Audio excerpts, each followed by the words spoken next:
Rádio Rio de Janeiro, a emissora da Fraternidade, passa a apresentar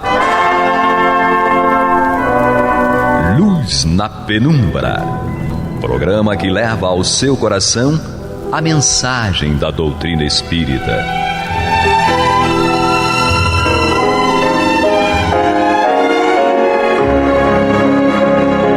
E com vocês, João Batista, para o estudo de O Livro dos Espíritos, da obra codificada por Allan Kardec.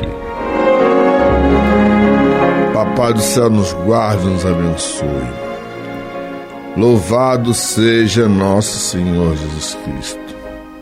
E que possamos fazer do tempo esta dádiva que a todos nós é dada de maneira igual, um recurso a mais, para que possamos desenvolver os recursos espirituais necessários que serão nossa conquista para a verdadeira felicidade. Hoje estamos aqui com o nosso Edmilson. Muita paz a todos e vamos que vamos, né? O que o Edmilson tem de tupete, ele tem de gentileza, viu? Eu, honestamente, eu adoro esse garoto, viu? Tem tupete, mas não é tupetudo. Olha só. Mas ele não é tupetudo. Cabelo de índia escorrido, né? Caído. Exato. É um cabelo pesado, né? Mas tem uma coisa fundamental, ele é bonitinho. Temos aqui a minha bonitinha esposa, Vilhelmina. Precisa consertar os óculos com urgência. Que bom estarmos juntos. E eu queria fazer um comentário a respeito do topete do Edmilson.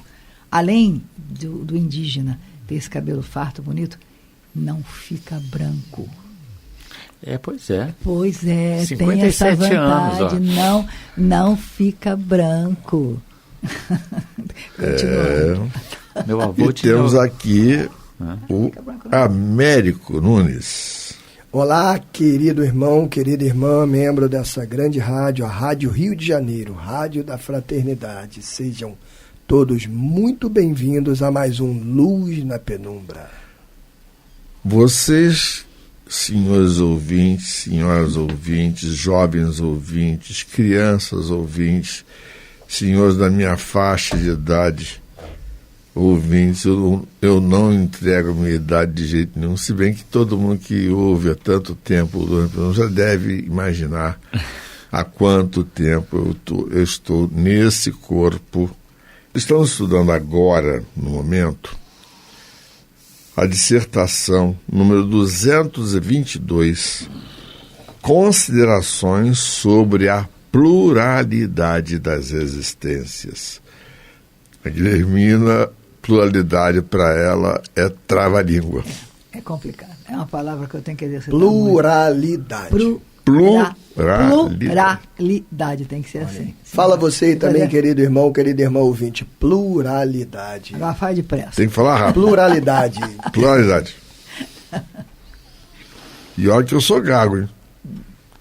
Pois bem, então, vamos à sequência em mais um texto, uma parte do texto, tá? Nós estudamos na semana passada a respeito da justiça divina expressa através das reencarnações. Exatamente. Porque nós conquistamos através de nossas experiências a felicidade seguindo as leis divinas. Ponto. É isso que nós aprendemos. Temos ouvido o seguinte raciocínio: Deus, que é soberanamente bom, não pode impor ao homem a obrigação de recomeçar uma série de misérias e tribulações. Acharão, porventura, que Deus seja mais bondoso ao condenar o homem a sofrer perpetuamente em razão de alguns erros momentâneos, do que em lhe conceder os meios de reparar suas faltas? Imaginemos isso. Você comete erros que seja durante uma vida de 100 anos. E aí é condenado a sofrer daí para diante pela eternidade. Isso é justiça divina? Isso é misericórdia divina? Aliás, João, o próximo exemplo que você vai ler traz para o nosso dia a dia, né? Essa reflexão que facilita para a gente. Exatamente. Então Kardec nos conta duas histórias. 2 fabricantes tinham, cada qual, um operário que podia aspirar a se tornar sócio do respectivo patrão. Aconteceu que esses 2 operários, certa vez, empregaram muito mal o seu dia, merecendo ambos ser despedidos. Um dos fabricantes despediu seu empregado, apesar de suas súplicas, e este, não tendo encontrado trabalho, morreu na miséria. O outro disse ao seu: perdeste um dia, por isso me deves uma compensação. Fizeste mal o trabalho e me deves uma reparação. Eu te permito recomeçá-lo. Trata de executá-lo bem, e eu te conservarei e poderás continuar aspirando à posição superior que te prometi. E aí pergunta Kardec: será preciso perguntar qual dos 2 fabricantes foi mais humano? Vejam bem, aqui não se está falando de misericórdia divina. Qual dos 2 empresários foi mais humano? Deus, que a própria clemência seria mais inexorável do que o homem? Não faz sentido. Correto? Aí eu me lembro de uma consideração feita por uma professora, uma senhora professora, Ana Jaicy Guimarães, expositora espírita. Não sei se ela ainda está entre nós, mas se estiver, vai estar trabalhando na divulgação doutrinária. E ela, falando a respeito do amai aos vossos inimigos, ela abriu a palestra assim: quem aqui sabe amar o seu amigo? A turma ficou calada e perplexa. Ela disse: pois é, nós temos amigos às vezes de 20, 30, 40 anos junto conosco. Ele comete um deslize e a primeira coisa que nós falamos assim: você é meu amigo há tantos anos, me fez uma coisa dessas. Não é assim que nós costumamos agir? Na maioria das vezes, quando algum amigo nosso comete algum deslize.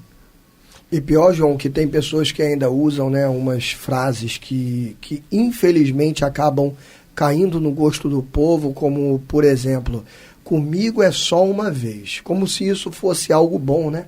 Comigo é só uma vez significa não dou uma segunda chance. E quando é você que erra? E quando é você que comete o ato? Exatamente. Você. Normalmente isso tudo nós fazemos porque nós Você não nos quer colocamos perdão. no lugar do outro. Pois é. Quando é você. Mas não sabe perdoar. Exatamente.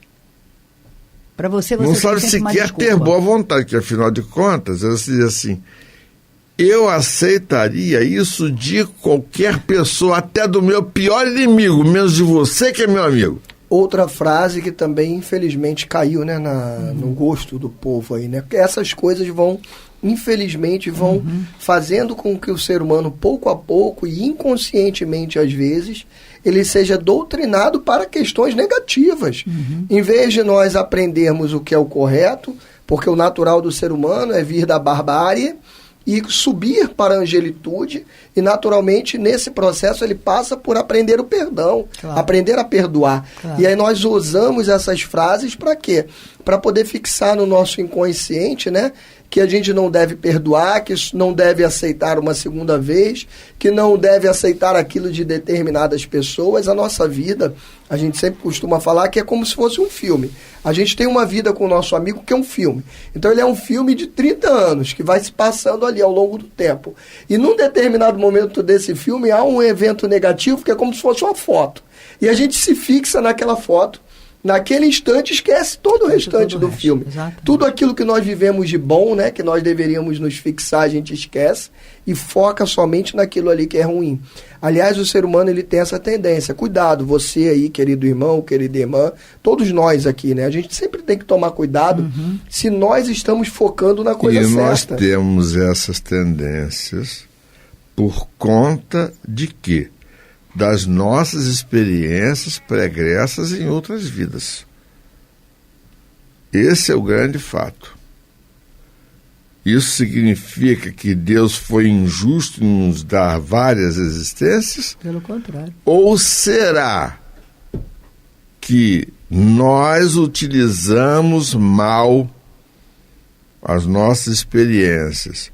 Eu já ouvi muitas vezes de muitos espíritos que estavam aborrecidos com alguém e diz assim: eu vou deixar isso aí para resolver na próxima encarnação.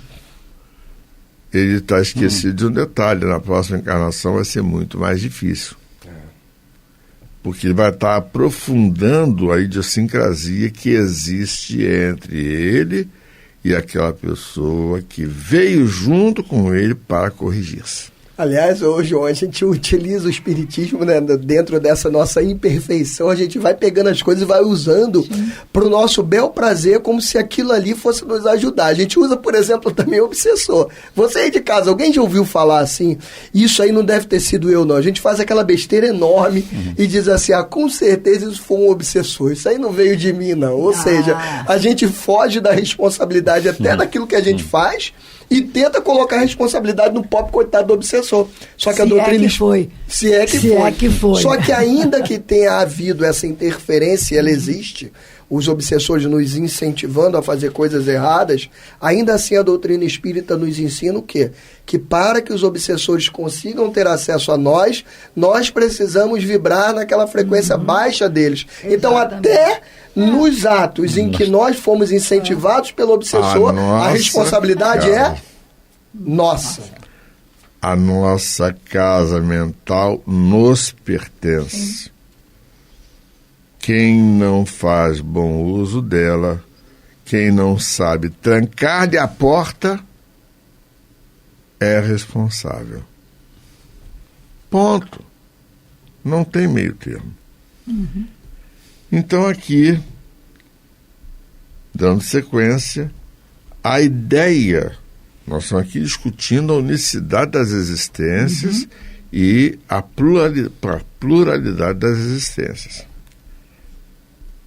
A ideia de que o nosso destino está fixado para sempre em razão de alguns anos de prova, ainda mesmo quando não dependeu de nós alcançarmos a perfeição na Terra, tem qualquer coisa de pungente, ao passo que a ideia oposta é eminentemente consoladora. Ela nos deixa a esperança. Assim, sem nos pronunciarmos pró ou contra a pluralidade das existências, sem admitirmos uma hipótese mais do que outra, diremos que, se pudéssemos escolher, ninguém haveria de querer um julgamento inapelável. Disse um filósofo que, se Deus não existisse, seria preciso inventá-lo para a felicidade do gênero humano. É interessante Kardec citar Nietzsche, que foi contemporâneo dele e até bem mais jovem do que ele. Outro tanto se poderia dizer da pluralidade das existências. Mas, como já dissemos, Deus não nos pede permissão nem consulta os nossos gostos. Ou isto é ou não é. Vejamos de que lado estão as probabilidades e encaremos o assunto de outro ponto de vista, sempre fazendo a abstração do ensino dos espíritos e unicamente como estudo filosófico. Não estranhe a gaguejada no final, porque eu sou gago mesmo, viu? Tá? Apesar de pluralidade das existências, eu não ter deixado que virasse trava-língua, né? Mas é porque o João treinou muito antes da gente entrar no ar, tá? Eu vou contar aqui o segredo. Eu cantei primeiro. Então vamos escutar a nossa vinheta. Você está ouvindo pela Rádio Rio de Janeiro o programa Luz na Penumbra, com o estudo de O Livro dos Espíritos, na apresentação de João Batista. Como nós temos que colocar na base do Ladies First, Guilhermina abre o debate. E seja o que Deus quiser. Não, tranquilo. Porque é muito confortável você apontar o erro alheio. É muito confortável você se colocar no papel de vítima, porque no momento em que você se coloca no papel de vítima, sugerindo que alguém te fez alguma coisa ruim, eu sou tão vítima, é confortável. Porque isso faz que você, muitas aspas, se esqueça do que você faz. Pode ser que naquele momento, naquele caso, naquele evento, naquele evento que está sendo discutido, alguém possa realmente ter lhe feito alguma coisa de negativo, de nocivo, e você ter sofrido sobre isso. Só que você não é um anjo de candura que está passando pela vida só andando sobre nuvens e cometendo bondades e delicadezas, etc, etc. Pensa naquilo que você é no cotidiano. Pensa na pessoa com quem você convive. Pensa nas pessoas com quem você troca. No teu trabalho, na sua família, naquilo que você faz, naquilo que você traçou como meta de vida. E isso é para todo mundo, tá? Isso vale para todo mundo. Que a gente tem que pensar, já que estamos conversando sobre pluralidade das existências, que cada dia é um dia, eu falo isso sempre. Cada dia é um novo recomeço. Depois que você chega numa determinada idade, você começa a refletir que nessa existência você tem bem menos tempo pela frente do que você já teve. Então, amigo, é hora de pensar. Cada dia é um prêmio. Então, se a gente sabe que a gente terá novas existências, é agora, é hoje, é construir, é fazer o nosso melhor hoje e aproveitar essa oportunidade. Vai lá, Edmilson. Pois é, né? Então, vamos dar sequência a essa questão da reencarnação. O que é a intuição? Né? A gente já nasce com a intuição. A intuição, nós já nascemos com propensão às artes, à cultura, à criminalidade, à preguiça, e uns já nascem com uma obstinação incrível para uma determinada área do conhecimento. Área do conhecimento, né? E por aí vai, né? O que vem a ser essa intuição e essas inclinações que já fazem parte da nossa natureza? Isso faz parte do nosso cabedal de aprendizado adquirido em vidas anteriores. Sim. Não teria sentido nenhum nascermos com essas inclinações, esse cabedal de conhecimento, essas propensões naturais, tanto às artes, quanto às ciências, quanto, né, se não existisse a reencarnação. A outra questão também que foi lido aqui, né, no texto, é sobre a bondade divina. Né? O exemplo que Kardec deu dos operários que cometeram o mesmo erro, e um deles foi demitido e ao outro foi dada a oportunidade. Isso é uma questão de sensatez também. Sim. Não é? Se a gente for olhar, o que seria? Vamos tentar compreender, não Deus, mas tentar compreender os atributos divinos.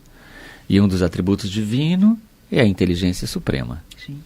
Ora, tendo por inteligência suprema, o que fica subentendido? Que nada pode fugir ao conhecimento de Deus, senão ele não seria supremo. E uma das outras coisas também é o amor infinito. Ora, sendo Deus infinitamente bom, não pode haver na natureza divina nada, absolutamente nada, que possa existir de maldade em sua natureza. Sim. Ora, seguindo esse pensamento lógico, e aí vemos também o quê? A onipresença, né? Infinitamente bom, infinitamente sábio. Ora, se Deus é infinitamente bom, por que que ele iria então punir um filho seu, sabendo que ele é infinitamente sábio? Ora, sendo ele infinitamente sábio, ele já sabe, por antecedência, que as suas criaturas vão certamente falhar no seu processo evolutivo. Ele já sabe disso. Então, como é que ele vai criar um ser, sabendo que esse ser vai falhar, e ele já vai condenar esse ser a uma pena eterna? A eternidade, é. Então, na verdade, isso não tem nenhum sentido, isso não tem nenhuma lógica. Então, Deus estaria apenas criando seres para sofrerem eternamente. O que não faz sentido. Exatamente, o que E não faz sentido nenhum. Como o nosso querido Edmilson falou que nós somos, né, considerando a nossa imperfeição, Deus já saberia que todos estaríamos condenados eternamente. Por quê? Porque não há ser humano aqui, que seja totalmente perfeito, que vá já nessa primeira vida, né, eternamente para o céu. Então, querido irmão, querida irmã, o que é importante para nós, então, de todo esse nosso estudo de hoje? É nós sabermos que esse é o nosso momento de fazermos algo diferente, de tentar deixar para trás, como o Edmilson falou, nós trazemos no nosso inconsciente, e às vezes isso vem para nós sob essa forma de intuição, muitas questões do nosso passado, tanto o passado dessa encarnação, quanto o passado de outras encarnações, que ficam latejando em nós e ficam tentando controlar o nosso presente. Que tudo aquilo que esteja no nosso inconsciente, na nossa memória perispiritual, do nosso espírito, que seja de ruim, que atrase a nossa evolução, que a gente consiga substituir isso por coisas boas, entendendo que aquilo já passou. Muitas das vezes, em um determinado momento da nossa vida, foi necessário, por exemplo, que nós endurecêssemos o nosso coração para que a gente pudesse até sobreviver. Passamos por situações em que, se nós não tivéssemos endurecido o nosso coração, nós teríamos desfragmentado. E aquele momento foi necessário, sendo que aquilo foi necessário para aquele ponto, mas tem que ficar no passado, porque o meu coração não pode ficar frio para o resto da minha vida. Então, as coisas que aconteceram, os eventos traumáticos do meu passado, que às vezes vêm sob essa forma da nossa consciência, através da intuição ali, trazendo para o nosso presente, que a gente consiga, querido irmão, querida irmã, olhar para aquilo e falar, não, eu não quero mais isso para a minha vida. A partir de agora eu quero viver assim. Vamos ser conscientes e escolher o que eu quero para o meu presente. Lembrando sempre dessa história dos dois operários, que foi maravilhosa, trazida por Kardec de uma forma muito didática. Sempre Deus é esse patrão que chega por operário que errou e fala para ele, você tem uma nova chance. Cada dia é uma nova chance, cada vida, cada reencarnação é uma nova chance. Então, vamos aproveitar essa nossa nova chance para poder fazermos diferente, deixar o que está ruim no nosso passado e trabalhar agora no presente para ter um futuro de muita felicidade. É isso que eu desejo para cada um de vocês. E em refletir em cima disso, que aproveitemos o tempo, a dádiva que a todos nós é dada de maneira igual, para caminhar mais rapidamente em direção à verdadeira felicidade, mudando as nossas posturas, mudando as nossas palavras, mudando os nossos pensamentos, levando em consideração que, se Deus nos dá oportunidades infinitas, temos que amar infinitamente, assim como Jesus nos ensinou. Graças a Deus. Graças a Deus. Você está ouvindo o programa Luz na Penumbra.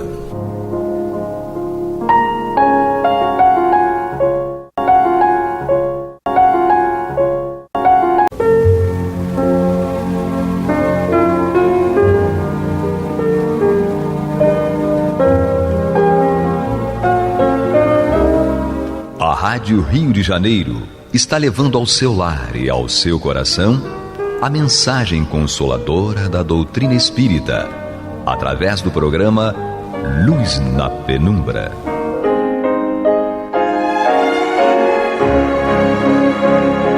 E com vocês, Antônio de Pádua Barbosa, para comentar o Evangelho segundo o Espiritismo, da obra codificada por Allan Kardec.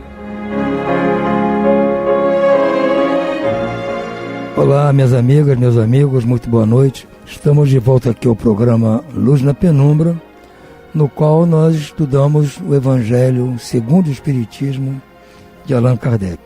Nós estamos, neste momento, no capítulo 12, Amai vossos inimigos.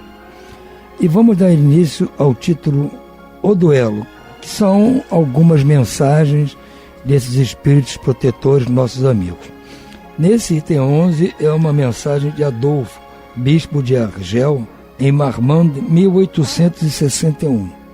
Nosso irmão diz o seguinte: se só verdadeiramente é grande aquele que, considerando a vida como uma viagem que o deve conduzir a determinado ponto, faz pouco caso das asperezas da jornada e não deixa que os seus passos se desviem do caminho reto. Com o olhar constantemente dirigido para o termo a alcançar, pouco lhe importa que as urges e os espinhos ameacem produzir-lhe arranhuras. Ambos lhe roçam a epiderme sem o ferirem nem impedirem de progredir na sua caminhada. Expor seus dias para vingar-se de uma injúria é recuar diante das provações da vida. É sempre um crime aos olhos de Deus e, se não fosseis como sois iludidos pelos vossos prejuízos, tal coisa seria ridícula e uma suprema loucura aos olhos dos homens. Há crime no homicídio pelo duelo. A vossa própria legislação o reconhece. Ninguém tem o direito, em caso algum, de atentar contra a vida de seu semelhante. É um crime aos olhos de Deus, que vos traçou a linha de conduta que deveis seguir. Aqui, mais do que em qualquer outra circunstância, sois juízes em causa própria. Lembrai-vos de que somente vos será perdoado conforme perdoardes. Pelo perdão vos acercais da divindade, pois a clemência é irmã do poder. Enquanto uma gota de sangue humano correr na terra pela mão dos homens, o verdadeiro reino de Deus ainda não se terá implantado aí. O reino de paz e de amor, que há de banir para sempre do vosso globo a animosidade, a discórdia, a guerra, então a palavra duelo somente existirá na vossa linguagem como recordação longínqua de uma vaga de um passado que se foi. Os homens não conhecerão como outro antagonismo senão a nobre rivalidade do bem. Adolfo, bispo de Argel. Então, meus queridos, é o que nosso irmão está dizendo aqui. O duelo é uma coisa anacrônica, é uma coisa fora de moda. E graças a Deus que esse duelo clássico, que existia na época dele ainda, que já era considerado ilegal, se acabou. Infelizmente, nós ainda temos outros tipos de duelo, né, ainda persistem em nós, que não chegam às vezes a levar à morte de ninguém, mas causa danos às pessoas, né? Duelos verbais que trazem ofensas, injúrias e uma série de coisas que causam danos àquela pessoa, causam danos à imagem da pessoa. Nós vemos muitas vezes aí debates políticos, principalmente, de pessoas se agredindo, um tentando convencer o outro e convencer a assistência de que está com a razão. Isso não é nada demais você tentar colocar seu ponto de vista. O que é demais é quando você usa isso como uma arma para ferir o seu oponente, o seu adversário político.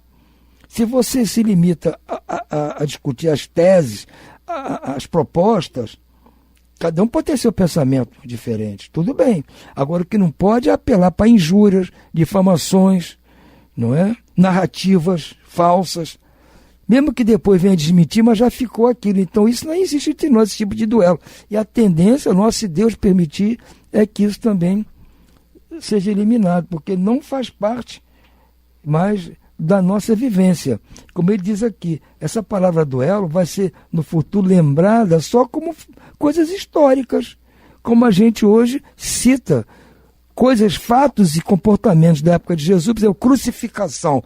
A gente sabe que havia crucificação no tempo do Império Romano, mas hoje ninguém vai se condenar da crucificação.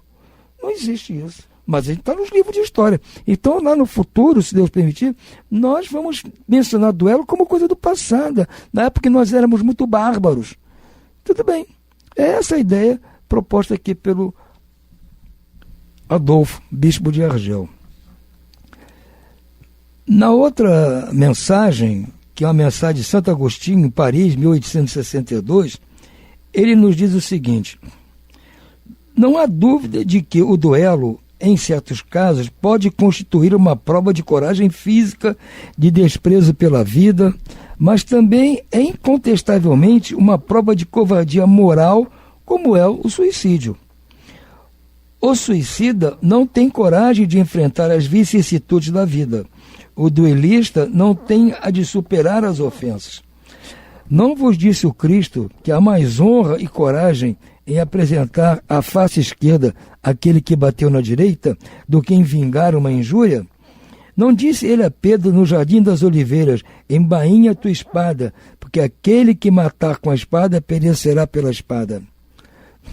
Por estas palavras não condenou para sempre o duelo? Efetivamente, meus filhos, que essa coragem oriunda de um temperamento violento, sanguíneo e colérico que ruge a primeira ofensa.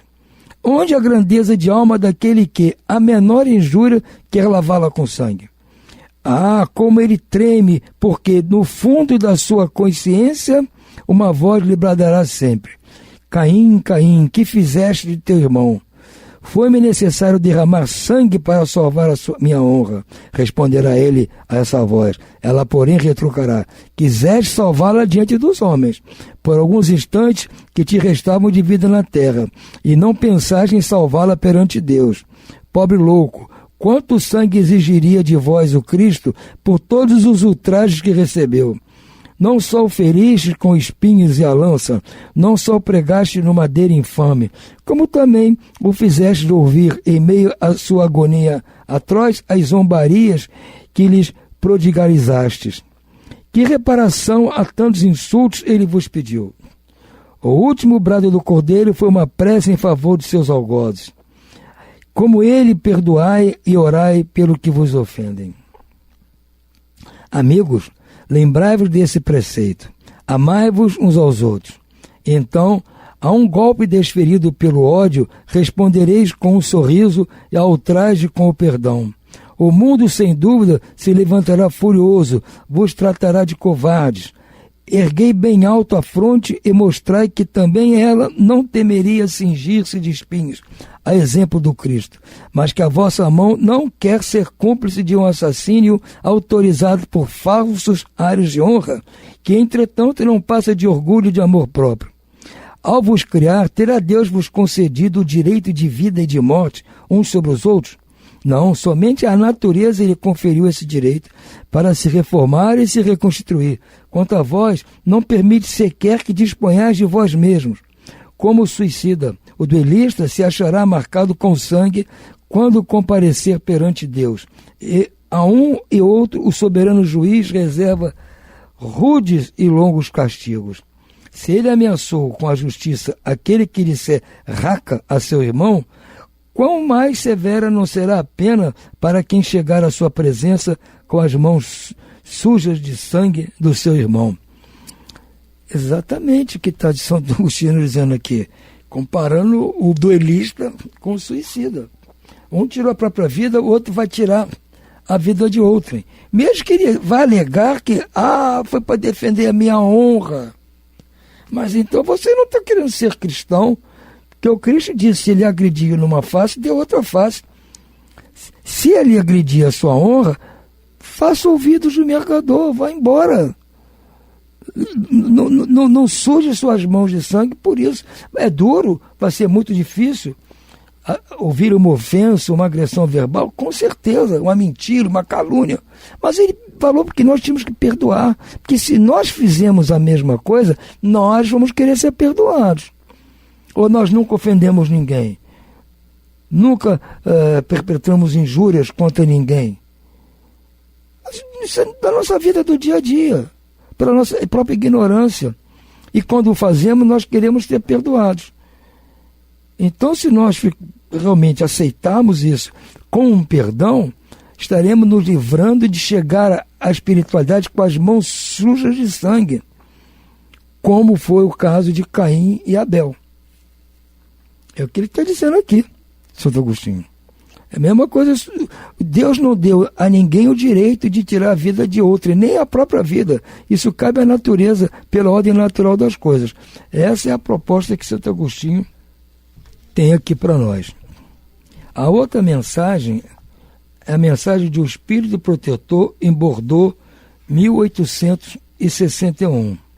Ele nos diz o seguinte: o duelo, como outrora o que se denominava juízo de Deus, é uma das instituições bárbaras que ainda regem a sociedade. O juízo de Deus, ele põe aqui uma nota explicativa.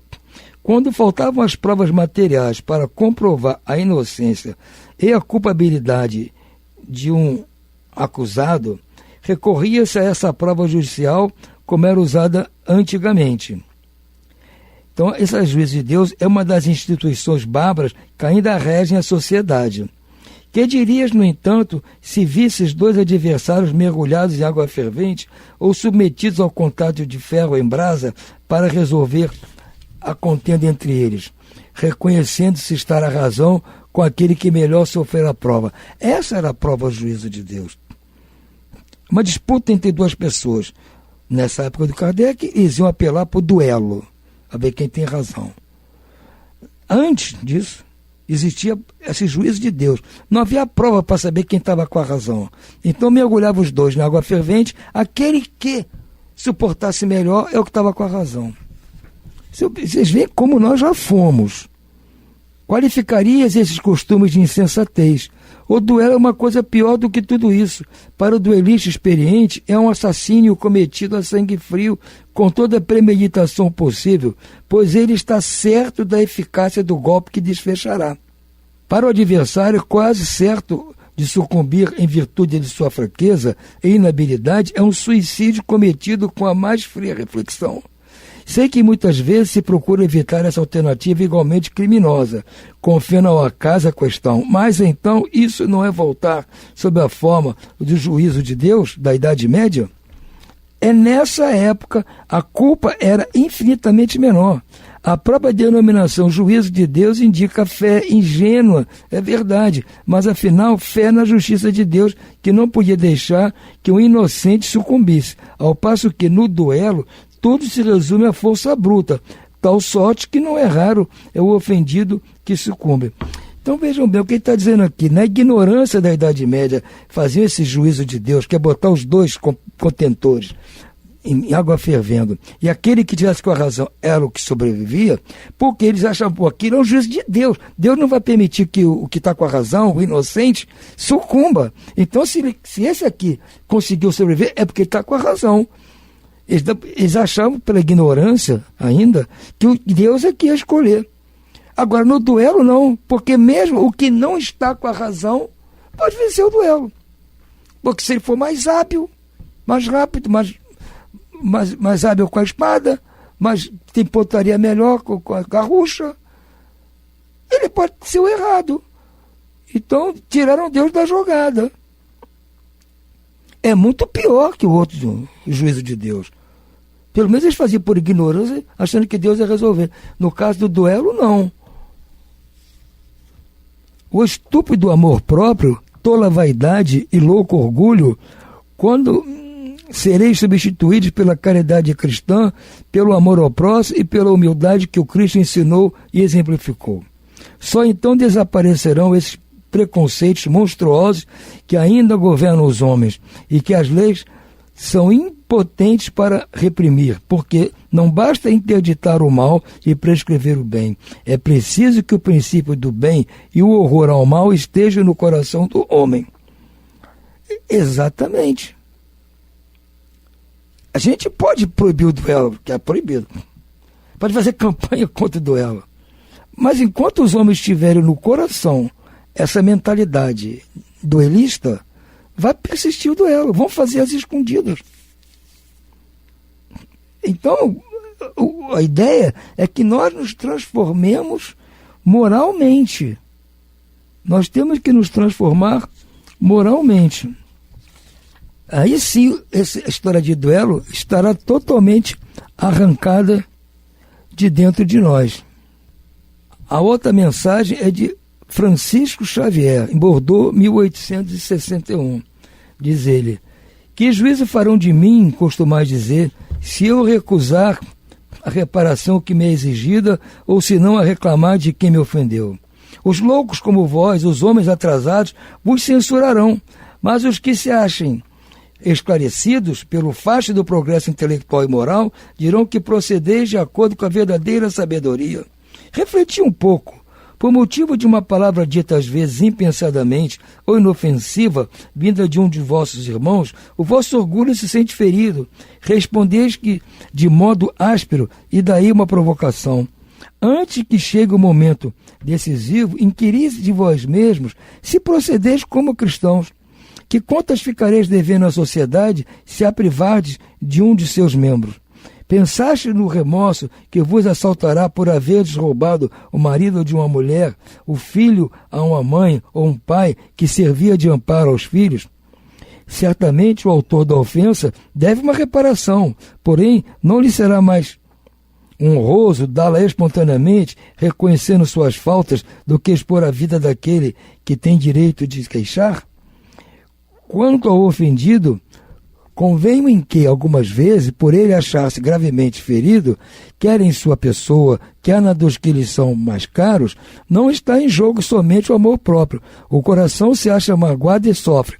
Mas, além de ser estúpido arriscar a vida contra um miserável capaz de praticar uma infâmia, dar-se-á que a afronta, seja ela qual for, morto o ofensor, deixa de existir? Ele dá um ponto interessante, né? Se você está indignado, sofrendo, magoado, porque uma ofensa é muito grande, um ataque à sua honra, e você então vai partir para resolver com um duelo, assim você pode morrer no duelo. Esse é o primeiro fato, né? E segundo fato, mesmo que você venha o duelo, aquilo que o outro inventou, falou mentira e contou, apaga da história? Ou as outras pessoas vão continuar comentando aquilo, mesmo que seja mentira? Então não é isso que vai resolver o problema. O sangue derramado não dará mais destaque a um fato que esse falso cairia por si mesmo e que esse verdadeiro deve ficar no esquecido ao silêncio. Nada mais restará, pois, senão a satisfação da sede de vingança, a triste satisfação que quase sempre dá lugar, já nesta vida, a causticantes remorsos. E se é o ofendido que sucumbe, onde está a reparação? Se eu foi ofendido, ainda perde o duelo. Não resolveu o problema. Então era coisa realmente da nossa mentalidade ainda muito atrasada. Para levar uma luta que pode levar à morte, a discussão de uma ofensa, por mais grave que seja. E hoje em dia, se você for ofendido, você tem os tribunais para processar por calúnia, injúria e difamação. Existe até indenização em dinheiro, ali do reparo público. Então, acho que hoje a coisa está mais saudável. Nós temos aqui outra mensagem de Santo Agostinho, que diz o seguinte: o homem do mundo, o homem feliz, que por uma palavra chocante, uma coisa ligeira, despreza a vida que lhe veio de Deus, despreza a vida de seu semelhante, que só pertence a Deus. Esse é 100 vezes mais culpado do que o miserável que, impelido pela cupidez, se introduz numa habitação para roubar e matar os que se opõem aos seus desígnios. Este último é quase sempre uma criatura sem educação, com noções imperfeitas do bem e do mal, ao passo que o duelista pertence quase sempre à classe mais esclarecida. Um mata brutalmente, enquanto o outro age com método e polidez, o que faz que a sociedade o desculpe. Acrescentarei, mesmo que o duelista é infinitamente mais culpado do que o infeliz, que cedendo a um sentimento de vingança, mata no momento de exasperação. O duelista não tem como desculpa o arrebatamento da paixão, porque entre o intuito e a reparação, ele sempre dispõe de tempo para refletir. Age, portanto, friamente e com desígnio premeditado. Tudo é calculado e estudado para matar com mais segurança o adversário, exceto que também expõe a vida. É isso que reabilita o duelo aos olhos do mundo, que nele, então, só vê um ato de coragem e despreza a própria vida. Mas haverá coragem por parte daquele que está seguro de si? O duelo, resquício dos tempos de barbárie, em que o direito do mais forte constituía lei, desaparecerá por efeito de uma melhor apreciação do verdadeiro ponto de honra, e à medida que o homem for depositando fé mais viva na vida futura. Mais uma vez, Santo Agostinho nos remete ao pensamento sobre a vida futura. Porque quem acredita na vida futura sabe que o problema não se resolve ali no duelo, morrendo um ou morrendo o outro. Essa história vai continuar na vida futura. E a única maneira de você resolver essas encrencas é com o perdão, o esquecimento das ofensas. Aí na vida futura você não tem nada para acertar. Então, realmente, o pensamento na vida futura leva a todos nós a refletir melhor a respeito desse tipo de coisa. Há uma nota aqui sobre esse tema, que é o item 16.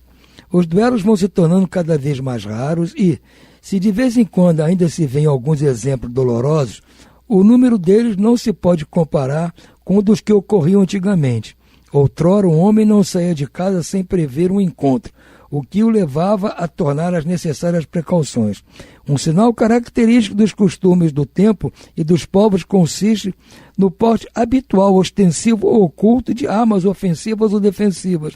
A abolição de semelhante uso demonstra o abrandamento dos costumes e é curioso acompanhar a gradação desde a época em que os cavaleiros só cavalgavam protegidos por armaduras munidos de lança, até a em que o porte de uma simples espada à cintura constituía mais um adorno e um acessório do brasão que uma arma de agressão. Outro sinal da modificação dos costumes é que outrora os combates singulares se davam em plena rua, diante da turba que se afastava para deixar livre o campo dos combatentes, ao passo que estes hoje se ocultam. Presentemente, a morte de um homem é um acontecimento que causa emoção, ao passo que, em tempos passados, ninguém dava atenção a isso. O Espiritismo apagará esses últimos vestígios da barbárie, incutindo nos homens o espírito da caridade e da fraternidade. É isso. Hoje em dia as pessoas não saem com arma aí, com precaução, porque pode encontrar alguém para ele ofender, tem que partir para um duelo. Como a gente vê naqueles filmes de faroeste. Os caras sempre estão armados, prontos para qualquer coisa sair para o duelo. Isso, graças a Deus, não existe mais. E como diz Kardec, a tendência é isso desaparecer realmente totalmente do nosso cenário. E o Espiritismo apagará esses últimos vestígios de barbárie, incutido nos homens o espírito de caridade e de fraternidade, que é essa a ideia do Espiritismo, pregar a caridade e a fraternidade. Por hora, vamos ficando por aqui. Uma boa noite a todos e muita paz.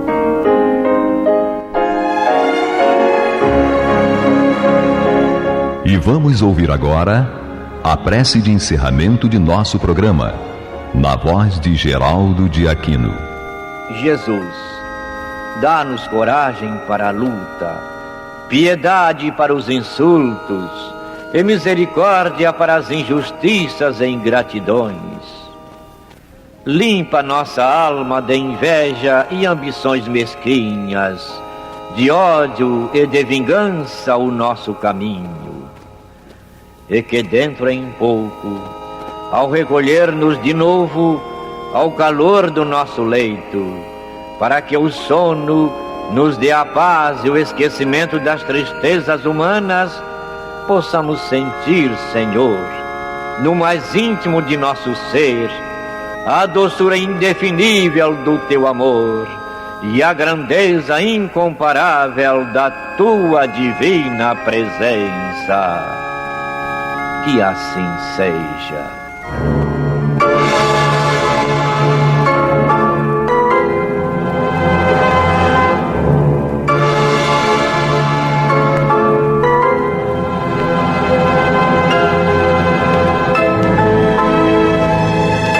acabamos de apresentar o programa Luz na Penumbra, que voltará a ser apresentado amanhã às 21 horas nesta emissora.